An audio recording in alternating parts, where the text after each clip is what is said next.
अस्सलाम वालेकुम। माझा महाराष्ट्र न्यूज़ लाइव में आप सभी का स्वागत है मेरे भाइयों। आज हम रेलवे स्टेशन के सामने आए हुए हैं और ये अपेक्षा हॉस्पिटल के सामने का मौत का खड्डा हुआ था, वो आखिरकार नांदेड़ के कमिश्नर साहब और संधू महाराज ने यहाँ पर ये बुझाने का काम किया और यहाँ पर निवेदन दिया था कि अगर से ये खड्डा नहीं बुझता है तो वो चंदा करेंगे, भीख मांगो आंदोलन करके या गड़ा बुझाने का काम करेंगे। मगर उसके बाद माझा महाराष्ट्र में न्यूज़ लगने के बाद तुरंत अजितपाल सिंह संधू महाराज जो महानगर पालिका के उपायुक्त ने ये काम किया है और कमिश्नर साहब ने भी इस पे दखल लेकर ये काम करके यहाँ के लोगों का क्या बोलना है ये खड्डा बुझाने पर ये हम जानेंगे। लाला, जिस तरीके से आपने निवेदन भी दिया था और एक्सीडेंट हुए, कई लोगों की गाड़ी नुकसान हुई, कहीं महिला यहाँ से गिरे थे, पर आप हमेशा जो है आप उनको मदद करते थे, मगर आज आखिरकार महानगर पालिका ने गड़ा बुझाने का काम किया और अब उनके लिए क्या कहेंगे?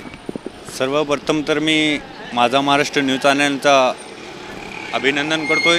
या माध्यमातून त्यांनी काम केलंय।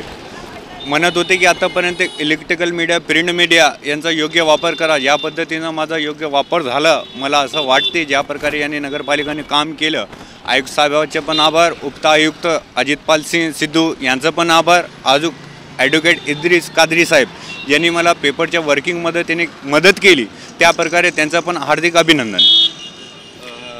जो ज्या पद्धतीने इथं समजा काही लोकांचे अपघात झाले तर कसं वाटेल की किती महिन्यापासून हे होतं? हे बघा, हा जिथं खड्डा आहे मी तिथून 5 किलोमीटर लांब राहतो, मात्र या माणुसकीच्या नात्यानं मी हे काम केलं। मला कसल्याही प्रकारचं नगरसेवकची इच्छा नाही, अजून कोणी पदची इच्छा नाही, फक्त एक माणुसकीच्या नात्यानं इथं काम केलं। त्यांनी योग्य पद्धतीचं तुम्ही इलेक्ट्रॉनिक मीडियाच्या माध्यमातून योग्य वापर झाला, त्याबद्दल तुमचे पण आभार मानतो, नगरपालिकाचे पण आभार मानतो, BNCचं पण आभार मानतो। इथं काय होतं, हे खड्ड्याचं नेमकं हे होतं की येणाऱ्या जाणाऱ्या लोकांना इतकं त्रास होतं, याच्यामध्ये गाडीचं नुकसान झालं, इथं काही लोक पडलेत, यांचं जीव घेण्याचं नुकसान होतं, ते योग्य पद्धतीने यांचं काम झालं, यांचं सर्वांचा मी आभार करतो।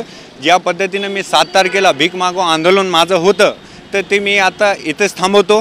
अजून सर्वांचे मी अजून हार्दिक अभिनंदन करतोय। अजून काय रोडचे काम बाकी शिल्लक हे पूर्ण करा? हे बघा, हे महत्त्वाचं आणि मेन मुद्द्याचं जे मेन रोडचं काम होतं ते व्यवस्थितपणे झालेलं आहे। अजून हे साईडची बिल्डिंग आहे, आता बघूत हे 10-15 दिवस जाऊ द्या। आयुक्त साहेबांशी माझं बोलणं झाले, त्यांनी फोनवर पण बोलले, BNC वाल्याने पण बोलले, जसपाल सिद्धू साहेबांनी पण बोलले, तर हे 10 ते 15 दिवसाचं मला आश्वासन दिलेलं आहे। साईडची जे बिल्डिंग आहेत ते पूर्ण व्यवस्थित करून देणार आहे अशी माझी इच्छा पण होती।